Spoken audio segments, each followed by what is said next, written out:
The Ottoman Empire was founded by a group of warrior knights, the Ghazis, who carried the burden of its expansion in its formative years, underlying of the redistribution of spoils and potlatk-like institutions. When the Ottoman state gradually assumed the feature of an urban-centered empire, the building of centralized institutions had to rely on a system less generous in terms of redistribution. A surplus had to be taken by the central power. Thus, for many years, the heirs of the Ghazi tradition who objected to this change and the state were locked in an endemic, if only periodically overt, struggle. The Ghazi team gathered around itself nomadic structures, the successors of the religious leaders of the Ghazi, heterodox Islam, and the remains of the Central Asian culture. On the other side were the officials and the supporters of the state religion.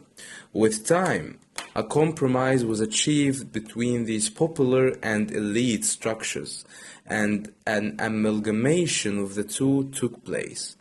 But popular religion now institutionalized in the form of dervish orders and its leaders, who had rendered the services of colonizing and settling many parts of the empire, among others, continued to function as a link between the lower classes and the elite. They provided educational institutions at lower levels, also parallel universities for persons who couldn't go on to the great religious universities in Istanbul. They acted as a center for cultural training for minor state positions and for the religious establishment. They partly controlled charitable foundations. They also disposed of many economic resources, partly the result of gifts. The monasteries of the Turkish mystic orders owned part of the income of hundreds of villages. Altogether, they provided cultural services, functioned as a channel for social mobility, and took on responsibility for various forms of social assistance. Wherever the aloof state failed, they moved in. The general administrative setup of the Ottoman Empire worked to reinforce religion as the core of the Ottoman community. The lowest rung of the Ottoman administration, which was directly in contact with the metropolis, was headed by a religious official, the Qadi, or Qad. Thus, it was the religious officials who were most closely involved with the day-to-day problems of the individuals. Confrontation with authority, and in disagreeable confrontation, gave the non-religious authorities the main responsibility and the Qadi an auxiliary one. The image of the Qadi was thus protected from being stained relative to that of the secular officials of the ruling institution. A striking example of the function performed by the Ottoman religious officials may be found in the time of troubles that swept the empire during the 17th century. At this time, when members of the governmental class were trying to get the best of the state, of each other, and of the peasants, anarchy engulfed Anatolia. Many officials took up brigandage, and the reverse also happened quite often. Local village-based militias were established to hold these official brigands at bay.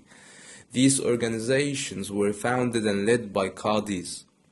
The reported spearheading of local liberation movements by clerics during the War of Independence shows that centuries later the same means of mobilizing rural energies still obtained. Religion had thus a double function. For the rulers, that of linkage with the lower classes; for the ruled, that of an alternative to the polity and a buffer against officialdom. With regard to linkage, religion and the religious establishment performed services which are provided by the state in modern politics. In a sense, then, religion assumed importance in the empire because the administrative structure was undifferentiated and because there were no autonomous structures that could have taken over the functions of a differentiated administration. This lack of institutions intermediate between the state and the individual seems to be a general characteristic, among other, of Middle Eastern politics. Gibb describes it as the limited extent of the state's interference in daily life. Berger brings out these aspects that shape modern political behavior, and Eisenstadt speaks of it as the problem of the channelization of political power. The same also shows that, in the absence of institutions linking political and social structures, the channeling is effected by formulating and institutionalizing various norms of political behavior and process. We have here a very useful explanation of the importance of the ideological and institutional function of the official orthodox structures of religion in Middle Eastern societies. In the absence of linking institutions, the religious establishment and the pre-patterned political ideology that came with it were used as substitutes for linkage. In the Ottoman Empire, this was quite clearly the case. Religion was the mediating link between local social forces and the political structures. The process worked at two levels. The institution of religion was one where popular structures were linked with the Ottoman ruling institution, and religion provided the cultural fund, which shaped ideals of political legitimacy among individuals. But religion was also the core of a much wider process of socialization than that connected with politics. Insofar as religion was the main institution controlling culture, there was found in it means of establishing a generalized social control otherwise lacking. Such a mechanism as developed during the growth of the modern centralized state as, for example, differentiated provincial administration or earlier linkages such as a very long name, had in Europe provided the major institutional facilities for the shaping of these controls. The same is true for norm formation. The institutional and symbolic aspects of Islam took over this function in the Middle East and in the Ottoman Empire. Because of the gap in these linking institutions and because of the relative undifferentiatedness of Ottoman society, religion had a major role in this respect. Once established this pervasively, it assumed the reference group functions, the perspectives which voluntary associations provided in more developed and kinship structures provided in less developed societies. Because of the split between official and popular religion, there was a divergence of function here. The religious institution proper established much of the upper class politico-ideological basis, while Dervish religion functioned more as a community reinforcing and identity forming process among the lower classes. A few Dervish orders appealed to intellectually sophisticated officials and notables, but the function of the orders for the middle and lower classes seems to have been more fundamental than for the upper classes as a whole. Thus, although the socializing agent, religion, seemed to provide a single road to integration in Ottoman society, in effect it contained two alternatives, through official religion or through popular religion. These shared many aspects of Islam, but also differed significantly from one another. For the population at large, religion was a moral prop, something to lean on, a source of consolation, a patterning of life. For the ruling elite, it was an addition and probably much more, a matter related to the legitimacy of the state. Both groups could at times neglect religion or bypass it, but the form of this bypassing was different. For the masses, it consisted of breaking religious taboos and then atoning for it later. For the ruling class, it consisted in pushing religion into the background when required by secular political purposes. Religion and the state are twins, was the way in which this close association was expressed, but in the Ottoman Empire, one of the twins could often become more equal, to the extent that Islam was bifurcated. Its use as linkage in the Ottoman Empire was only partially successful. A universe of discourse was established, but the lower classes had partly independent criteria of political legitimation, such as generosity and direct democracy, which reflected pre-Ottoman tribal arrangements.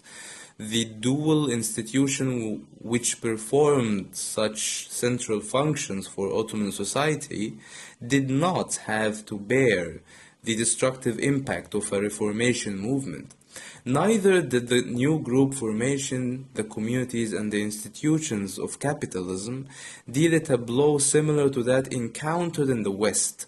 Also, since the religious institutions in the Ottoman Empire was to a great extent integrated with the state, it lacked the well-marked estate characteristics of Western churches, which set these churches off against the state in the West.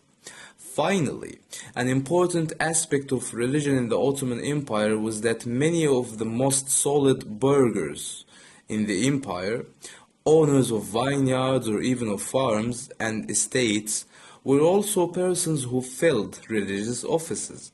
This was so because the most stable institution in the empire was the religious institution, which was the most protected from the imperial fiat.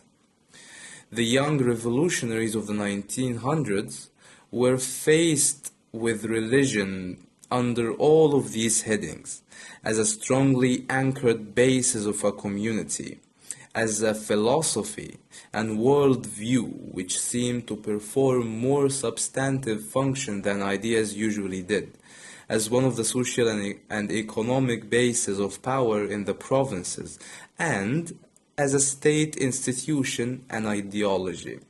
Given that the elite origin of the Young Turks already predisposed them to a manipulative instrumental attitude toward religion, their training in modern schools increased this tendency.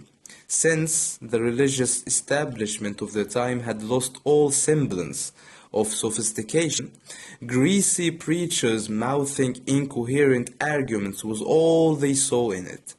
Ignorant fanatics could say, what could stop 20,000 Ottoman horsemen from marching into Moscow?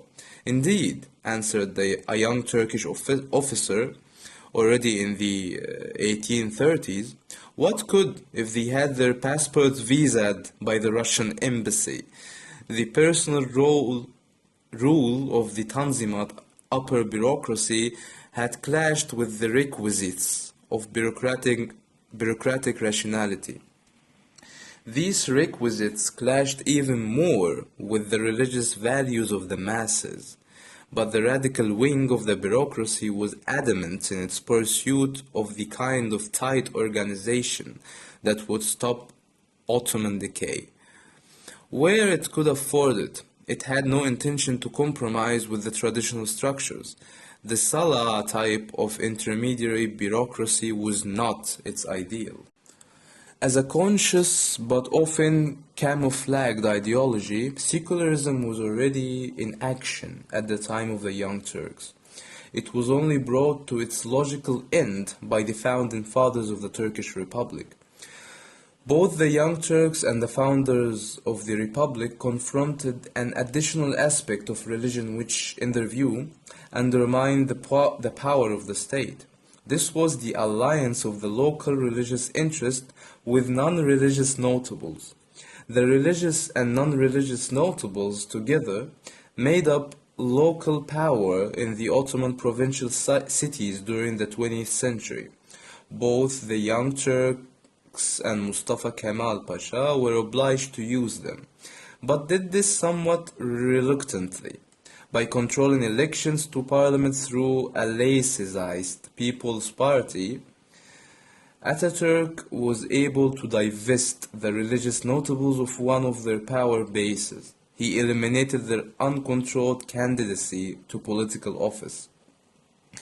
Insofar as they knew that religion was a multifunctional pig on which values, personalities, ideologies, and power could be hung, the founders of the Turkish Republic saw it as a real impediment in their way.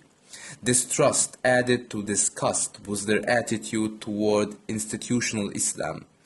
Here we have an attitude on their part which is close to Voltaire's hatred of the church. Yet Voltaire was freer than the Turkish readers. Though he was subject to the pressures of the religious establishment, he did not have to take into account a population for which religion had such a primordial social function. To achieve his goals, Ataturk thus chose to strike at the foundation of official religion, making little effort to impose the new ways in the daily lives of the peasant masses or the provincial towns. Republican laicism was therefore a Janus-like affair. On the progressive side of the caliphate or caliphate was eliminated in 1924. But on the other, platoon practice in officer training in the 1950s still culminated with the storming of a hill with cries of Allah, Allah. The most important function of official religion was that it provided a legitimating framework for the religion of the lower classes. By replacing the official religion with the principle of laicism, Ataturk erased the possibilities of legitimation offered by the framework. The little man's religion was thus placed in an ambiguous situation, tolerated but not secure. It was this tension which Ataturk hoped would work in favor of secularization in the long run. The preceding provides an explanation of the Turkish Republican intolerance of the values of the Ancien Régime as a threat to its existence. But this idealistic attitude is one which appears in other policies of the Turkish Revolution. Ataturk has been much criticized recently for spending too much effort on trying to change people's ideas. These critics point out that the extraordinary amount of energy spent on elaborating national consciousness and historical myths and on changing headgear and dress was not paralleled by an equal effort to create an economic basis for the Republic. But his attempts to create a new ideology had two distinct dimensions. The first one of these has often been described in studies of modernization. We know that ideological change is an area on which many Asian societies on the way to modernization have focused intensely. The usual explanations of the function of such ideologies has been that they are guides to the ideal polity of the future. People need a map to orient them in building the new polity. My own contention here, somewhat reminiscent of that of Geertz, is that the modernizing ideology has also had the function of grappling with an already important traditional ideology. The new men have to accept a fight in the religious arena because this area is unusually important in the traditional system. All of the attempts to change the superstructure of Turkish society have thus to be understood in the light of two features. First, the real importance of the superstructure for Ottoman society, and secondly, the difficulty for someone raised within such a structure to realize that the importance of the superstructure was idiosyncratic to his society. The Turkish Revolution was then primarily a revolution of values, but one in which the revolutionaries still showed the influence of their Ottoman Islamic background. Their innovations, such as the introduction of a new civil code and the reform in the status of women, were directed at changing prevailing values, but it was their Ottoman heritage which obliged them to selectively direct their energies to the destruction of social norms. They were at a disadvantage even here, in that they didn't realize that legislating for the family doesn't mean bringing new values to existing families. But their stance was characteristic in that the radical elite had legislated at the level of the elite and given little thought to the little culture. In other countries of Asia, where the elite was less cut off from popular culture, there was greater concern with such a popular values. All of this doesn't mean that the revolutionaries gave no importance to economics. As observers who had witnessed the economic weakness of the Ottoman Empire, they were well aware of the importance of a modern, prosperous economy. They were also extremely sensitive about having the controls of this economy placed in Turkish hands. But their image of modern Turkey was not centered in electrification or the abolition of rich peasants as a class. Prolet cults, posters of square-jawed workers fulfilling their norm, was not their vision of the future. Although in the 1930s this did become the vogue for a while, their focus was a new national identity. One point which has emerged from this survey is that the so-called Turkish Revolution goes as far back as the Young Turk Revolution, and that the foundations of the Republican regime were laid in 1908. Only a short time ago, the origins of the Turkish revolutionary movement in a subcategory of the ruling elite would have added to the aspects that disqualified it as a real revolution. This is also true by Tokuvi's standards, since he traced the basic instability at the root of the revolution to a contradiction between the structure of civil society and the makeup of the political regime. Such a line of thought has also been prominent in the Marxist analysis of revolution and in modern attempts at typology. Revolutions occur when the social and economic substructure bursts the political superstructure. In a recent article, Giris has shown that this is a one-sided and incomplete account of European revolutions.